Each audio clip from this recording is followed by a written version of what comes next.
আমি ভিক্ষা করে ফিরতেছিলেম গ্রামের পথে পথে, তুমি তখন চলেছিলে তোমার স্বর্ণরথে। অপূর্ব এক স্বপ্ন সম লাগতেছিল চক্ষে মম। কি বিচিত্র শোভা তোমার, কি বিচিত্র সাজ! আমি মনে ভাবতেছিলেম, এ কোন মহারাজ? আজি শুভক্ষণে রাত পোহালো, ভেবেছিলেম তবে আজ আমারে দ্বারে দ্বারে ফিরতে নাহি হবে। বাহির হতে নাহি হতে কাহার দেখা পেলেম পথে।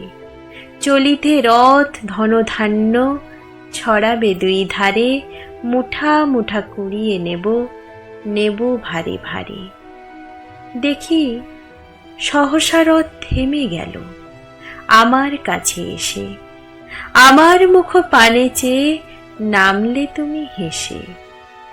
দেখে মুখের প্রসন্নতা জুড়িয়ে গেল সকল ব্যথা। হেনকালে কিসের লাগি তুমি অকস্মাৎ আমায় কিছু দাও গো বলে বাড়িয়ে দিলে হাত। মরি, এ কি কথা রাজাধিরাজ, আমায় দাও গো কিছু? শুনে ক্ষণকালের তরে রইনু মাথা নিচু। তোমার কি বা অভাব আছে ভিখারি ভিক্ষুকের কাছে? এ কেবল কৌতুকের বশে আমায় প্রবঞ্চনা। ঝুলি হতে দিলেম তুলে একটি ছোট কণা।